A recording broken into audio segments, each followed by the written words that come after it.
Hello, my fellow viewers. Tonight, we will be reading Introduction to Play Analysis, Cal Pritner, Scott Walters, 2nd edition. Now, there might be a couple of distractions. Ignore that. It's not the best narration, but I'm only here to help. Here we are, Chapter 2, Conflict. Let's see what conflict has to say. It says, the essence of drama is conflict, and without conflict, there is no drama. This has long been a truism in the theater. Poems, songs, short stories, and novels may create intense interest and achieve their essential purposes without conflict, but dramas, plays, and films cannot. For an event to be dramatic, conflict must exist between mutually opposing forces represented by characters whose goals and motives are sufficiently opposed that one of them cannot achieve his objectives without the others failing to achieve theirs. For a character to make a strong commitment to action, he must have some important outcome he seeks, an immediate absence in his life that must be fulfilled. The more intensely he needs to achieve his objectives, the more ferociously he will struggle to achieve satisfaction. Drama grows out of opposing characters having profoundly important motives that they seek to fulfill. Out of the clash of these conflicting motives comes conflict, and the more immediately and profoundly the characters need to achieve their ideal futures, the more fuel goes into the fire of conflict. The structure of the conflict affects how all other aspects of the play are understood. For instance, understanding the dramatic significance of the theatrical contract, Chapter 4, is enriched by recognizing whether protagonist or opposing force is addressing the audience and influencing the perception of the conflict. Therefore, if we are to understand profoundly the essential form of a play, we must understand its conflict resolution structure or the process through which the play attempts to resolve the conflict. Not all conflicts end in a clear resolution, with one character succeeding and another failing in their attempts to achieve their goals. The ending may be ambiguous or may result in a stalemate. Nevertheless, this does not mean that the play lacks a conflict resolution structure.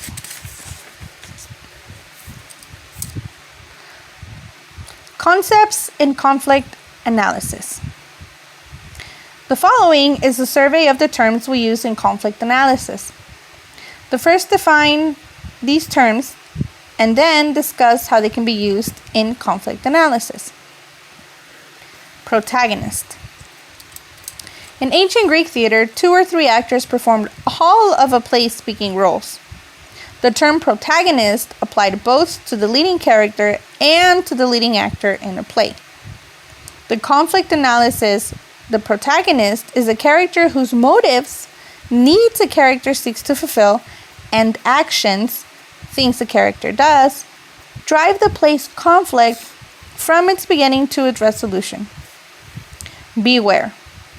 The title character is not always the protagonist. Although Hamlet is clearly the protagonist in William Shakespeare's play, it is doubtful that, I'm gonna mess this one up, guys. Tartuffe and the protagonist is Molière's Tartuffe. I hope I said it right. Because he is not driving the play's conflict. Neither is the protagonist always the play's hero. No moral superiority is implied by being identified as a protagonist. Shakespeare's Richard III is a protagonist because his motives and actions drive the play's conflict. But he is no way a hero. Opposing force. The play's conflict emerges when the protagonist motivates clash with the motives of an opposing force. Some play analysts use the term antagonist to refer to what we call opposing force. We have chosen not to use the term antagonist because of the connotations the word has acquired. The opposing force need not be a villain, nor even someone who intentionally attempts to thwart the protagonist. However, the opposing force's motives and objectives are obstacles to the protagonist's goals and objectives. In Chapter 5, we will discuss the scene in Romeo and Juliet, in which the title characters meet. In that scene, Juliet is the opposing force for Romeo because he is driving the action, trying to get a kiss, whereas she is an obstacle to that desire by seeking to delay it. However, in the play as a whole, Juliet is not the opposing force. Individual scenes have their own conflict resolution structure, a concept we discuss more fully in Chapter 6. At this point, we are attempting to clarify the concepts of protagonist and opposing force as they apply to the total play's conflict resolution process. It is important to note that it is possible for the opposing force to be a group working together to prevent the protagonist from achieving his goal, rather than an individual. This is a rare occurrence, however, and it is best to proceed with your analysis under the assumption that there is a single opposing force.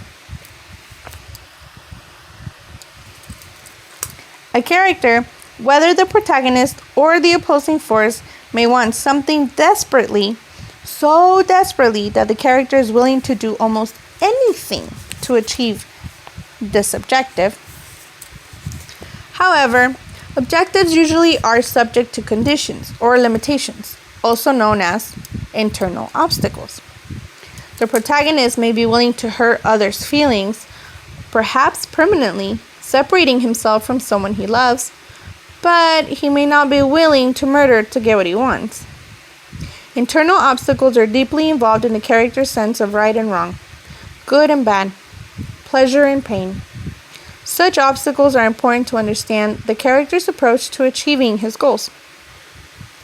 They complicate and deepen the external conflict. Therefore, when analyzing a character's motives, we might ask, within this conflict, what internal values or feelings stand in the way of the character achieving his goals? The structure of dramatic conflict. Introductory Incident. The introductory incident is the moment in the play when the subject of the conflict is introduced. In other words, the moment when the topic that the conflict is about is mentioned for the first time. An analogy, a boxing match. The point when the referee steps to the center of the ring and announces the upcoming bout is the introductory incident. It introduces the conflict that will form the basis of the match. In Sophocles' Antigone, the introductory incident comes in the opening scene between Antigone and Ismene, when Ismene asks if there is trouble and Antigone replies, "What else?" when Creon singles out one brother for a hero's grave and lets the other rot. This is the first mention of the subject of Antigone's conflict, Creon's decision to bury one brother and disgrace the other. It is important to identify the introductory incident so that it can be given its appropriate emphasis in performance. Moment of engagement. The conflict's moment of engagement is the point when the protagonist commits to achieving his goals, the moment when he commits to satisfying his motives. From this moment on, the protagonist struggles to satisfy his motives despite the opposing forces. In the boxing match analogy, the bell ring signals the bout start, and the moment of engagement is when the boxers advance on each other. They are now committed to the fight, committed to their goal of winning. In Hamlet, the moment of engagement comes in Act 1, Scene 5, when the ghost asks Hamlet to kill Claudius, and he replies, "Thy commandment all alone shall live within the book and volume of my brain." From this moment on, Hamlet is committed to taking action, to killing Claudius. Hamlet's internal conflict is that he needs to make sure that Claudius is actually guilty and that he is not being tricked by a devil in the shape of his father's ghost. Climax. If there is a single most important moment in a play's conflict, it is a moment of climax. This is the moment when the conflict is resolved, when the protagonist achieves or fails to achieve his goals. At this moment, when it is clear he has won or lost, there is no longer conflict. The conflict has been resolved.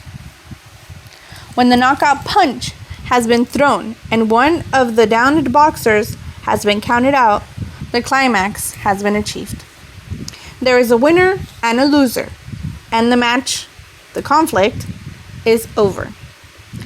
If, however, the fight ends with no knockout punch thrown and the winner is to be determined by the decision of the judges, the climax comes when the judge's decision is announced. In August Wilson's Joe Turner's Come and Gone, the climax comes when Loomis lashes himself across the chest with a knife, rubs the blood over his face, and comes to a realization that I'm standing, my legs stood up, I'm standing now, goodbye, Martha. And he exits. His search for his wife and for his soul has finally ended. The central conflict is resolved.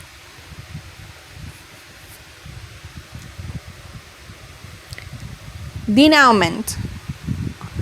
The moments after the climax form the play's denouement.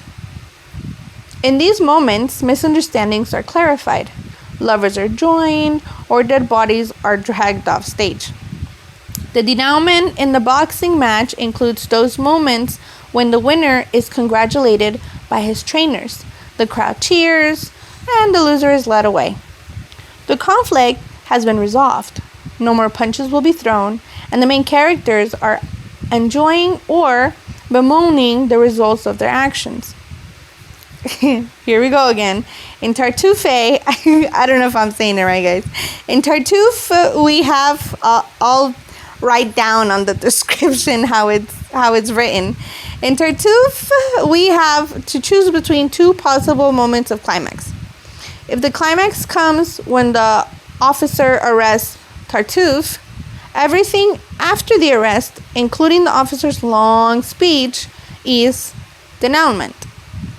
If the climax is judged to be the moment in which Orgon, persuaded by Cleante, finally stops pursuing Tartuffe, only the last 4 lines of the play serve as denouement. Process for determining the conflict. The process for determining a play's conflict demands that we be systematic. 2 of us may analyze a play and arrive at profoundly different conclusions, but the key is that our analysis be performed systematically. The process must employ both logic and intuition, and we must operate under the presumption that our answers are tentative, subject to repeated testing. Hans-Georg Gadamer's comment, taken from the study of literature, applies to our need to treat our analyses as exploratory.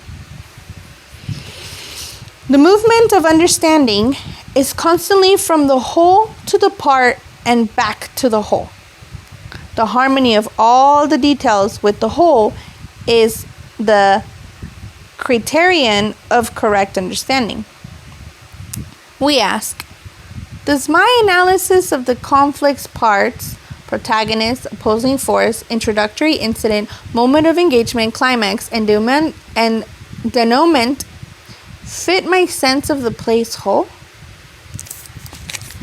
An analysis that fits logically but doesn't feel right intuitively must be questioned, re-examined. Although gut feelings should not be the sole basis for interpretation, neither should they be ignored. There is a sense of truth that rests in the emotions as well as in the intellect. Logic and the intuition should work together. ideally with a sense of their being elegantly appropriate to each other. Moving backward from the climax. Conflict analysis begins after we have read the play and know how the plot's events transpired. Only when we know how the play has progressed from beginning to end and we can pose the initial question of play analysis. At what moment does the conflict seem to be resolved? The moment when the conflict is resolved is the moment of climax. Ideally, playwrights resolve their conflicts very near the play's end. When identifying a play's climax, we must be certain we are finding the conflict's last moment. One way to question, to challenge, our tentative decision about the climax is to ask whether important events transpire after the climax. Couples may announce their intent to marry after the moment of climax, or misunderstandings may be clarified, but a whole new cycle of conflict should not emerge after the climax. Generally speaking, if more than a few minutes are left after the proposed climax, we've probably made a mistake. When we have tentatively identified the climax, we can pose a subsequent question. Who is the person who drove the conflict to this moment of climax? The character who drove the conflict to its resolution, its climax, is likely to be the play's protagonist. Our answers to these two questions, at what moment does the conflict seem to be resolved, and who is the person who drove the conflict to this moment of climax, will determine our understanding of the play. So, we must be certain our answers are supported by the whole of the text. If we ignore or discount factors that contradict our ideas, we will inevitably arrive at an interpretation that lacks coherence and dramatic effectiveness.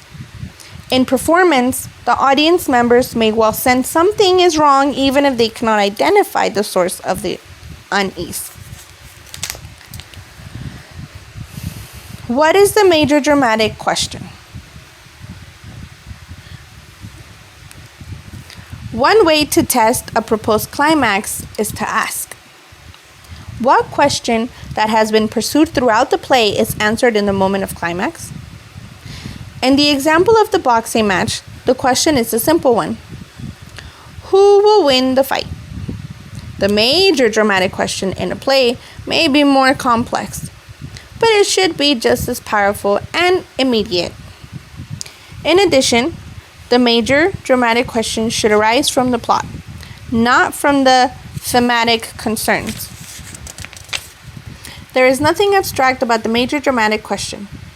At its core, it should restate the central preoccupation of all audience members. What's going to happen? For example, Tartuffe's major dramatic question might be, will Orgon give Tartuffe everything that he desires? For Hamlet, it might be, will Hamlet justify revenge his father's death? Of course, there are other, perhaps more elegant ways to pose these plays' major dramatic questions. But what is important is that we ask the question directly and powerfully. We should be comfortable with the climax we've identified.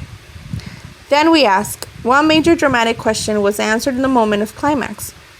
Climax and question ought to feel like they're a perfect fit. The major dramatic question always takes the same format. Will the protagonist blank question mark? Will Hamlet justify revenge his father's death? Will Dorothy in The Wizard of Oz get back home? In other words, it is phrased in terms of the play's protagonist and in terms of the plot. The best way to double check the fidelity of your major dramatic question is to rephrase it as the protagonist's primary objective for the play. In other words, convert will the protagonist blank into the protagonist wants to blank. For example, if the major dramatic question of Hamlet is, Will Hamlet justly revenge his father's death? Then it converts to Hamlet wants to justify revenge his father's death. Then ask yourself, could this reasonably serve as Hamlet's primary objective of the play? If yes, then you have a useful major dramatic question. If not, you need to rethink it. The process helps overcome the tendency to create major dramatic questions that are thematic or judgmental. One of the authors received from a student an analysis of Death of a Salesman that stated the major dramatic question as, will Willie finally realize the falseness of his values and philosophy? While his question is an important theme in the play, converting it into the protagonist's main objective reveals its problem. Willie wants to realize the falseness of his values and philosophy. Back to the drawing board. Further testing of the analysis. When we have tentatively identified A, the climax, B, the protagonist, and C, the major dramatic question, we are ready to return to the play's beginning. Now we ask 3 additional questions. Number 1. At what moment is the subject of the conflict introduced? This is the introductory incident. Just as it is ideal for the climax to come near the play's end, with a few moments remaining after the conflict is resolved, it is ideal for the introductory moment to come early in the play, thus filling the play with conflict from beginning to end. Number 2.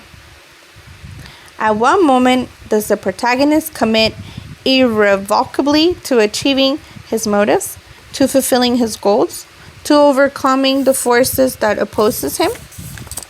This is the moment of engagement. As with the introductory incident, it is ideal for the moment of commitment to come early in the play, thus filling the play with commitment to resolution. By having Hamlet commit to revenge early in the play in his first meeting with the ghost, Shakespeare has created an early moment of engagement, filling the play with conflict from beginning to end. Number 3. Who is the character who opposes the protagonist? That character is the opposing force. Identifying the play's introductory moment, choosing the protagonist's moment of engagement, and clarifying the opposing forces are critical to understanding the conflict's trajectory and to organizing a production in a fashion and fully emphasizes the play's conflict. In performance, we probably won't choose to underline these moments or elements in such a way they are obvious to an audience. But if we are to communicate fully the play's essence, we must be clear about the play's central element, its conflict, and its key structural moments. Because a conflict is the play's animating element, these key structural elements must receive their appropriate emphasis in performance. Conflict in the glass menagerie. Up to now, we have tried to guide your thinking about the glass menagerie by posing questions while allowing you to arrive at your own answers. But at this point in our study of conflict analysis, we're going to propose a possible analysis and leave it to you, your classmates, and your instructor to propose alternative analysis. We do this because we must have learned in the classroom that in applying conflict analysis for the first time, it is important for you to have a proposed analysis to which you can react. And we believe the process of verification and justification is as important as the answers themselves. Therefore, to demonstrate the process, we propose tentative answers. Questions about the climax. To locate the climax, we ask, at what moment in the glass menagerie is the conflict resolved? We consider Tom's speech that opened and closed the play to be framing devices that provide a context for the play's conflicts. So the climax must come in a moment before Tom's final speech. We suggest that the climax lies in the final confrontation between Amanda and Tom in scene 7. Tom threatens to leave, saying, "I'll go, and I won't go to the movies." To which Amanda replies, "Go then, go to the moon, you selfish dreamer." Number 1. Can this moment be the play's climax? It may be. There is no further dialogue among the family members, so there doesn't seem to be an opportunity for further conflict among the characters. If this is the climax, who is the person who drove the conflict to its climax? Number 2. If Amanda is the protagonist, what has she sought? Has she achieved or failed to achieve her goals? If Tom is the protagonist, what has he sought? And has he gotten what he wanted? Questions about the major dramatic question. Number 1. What major dramatic question is answered when Amanda tells Tom to go to the moon and Tom leaves? Let's review some of Amanda's struggles with Tom in preceding scenes. Scenes in which she addresses her motives and objectives. Has Amanda struggled to keep Tom from leaving home? Yes. Was she asking him to stay in order to take care of her in her old age? Perhaps, but she never says so. In fact, she declares earlier in the play that she's not concerned about herself. Has Amanda been asking Tom to stay on the shoe factory until she can marry Laura to someone who would look after her? If we are to trust Amanda's words, the answer is yes. She has sought a gentleman caller for Laura in order to take care of her daughter's future. So, a possible major dramatic question is, will Amanda get Tom to stay home, working in the shoe factory, until she and Tom find Laura a gentleman caller to marry, a man to care for Laura and provide Amanda with the comfort of knowing Laura is alright? Or, to state it more succinctly, will Amanda keep Tom at home, involved in seeking the security of a husband for Laura? If transformed into Amanda's main object, it reads, Amanda wants to keep Tom at home, involved in seeking the security of a husband for Laura. That seems to be Amanda's primary desire. Questions for testing are proposed climax and major dramatic question. Let's propose, again, still tentatively, that the climax is Amanda's line. Go then, go to the moon, you selfish dreamer. And let's assume the major dramatic question is, can Amanda keep Tom at home, involved in seeking the security of a husband for Laura? We can test our theory by answering a few other questions. Number 1. What is the introductory incident? This is the moment in which the subject of the conflict is introduced, so we must ask, when does Amanda introduce her desire to seek a gentleman caller and husband for Laura? Perhaps in scene 1 when Amanda says, I want you to stay fresh and pretty for gentleman callers. Yes, Laura dismisses the possibility, but the subject of a husband for Laura has been broached. And Amanda expands on it by describing her 17 gentleman callers. Number 2. What is the moment of engagement? This is the moment when the protagonist commits to overcoming the forces that oppose her. So, when does Amanda commit to the pursuit of a gentleman caller for Laura? It may be in scene 2, after confronting Laura about her deception, after describing the lives of poor southern spinsters, and after talking about Jim O'Connor. Amanda announces, girls that aren't cut out for business careers usually wind up married to some nice man. Gets up with a spark of revival. Sister, that's what you'll do. The play supports this as Amanda's moment of irrevocable commitment. At the beginning of the next scene, Tom describes Amanda's determination to lure a gentleman caller. It became an obsession, like some archetype of the universal unconscious. The image of the gentleman caller haunted our small apartment. The rest of the play, in fact, deals with preparations for the arrival of the gentleman caller and for what happens when he visits. Notice how we are gathering evidence from a variety of places in the play so that our answers have support from the whole of the play. It can be self-deceptive to base your analysis on a small part of the play and ignore evidence from other parts. Be sure that no evidence elsewhere seems to contradict what you are proposing. Number 3. To the proposed introductory incident, movement of engagement, and climax support the major dramatic question we have proposed.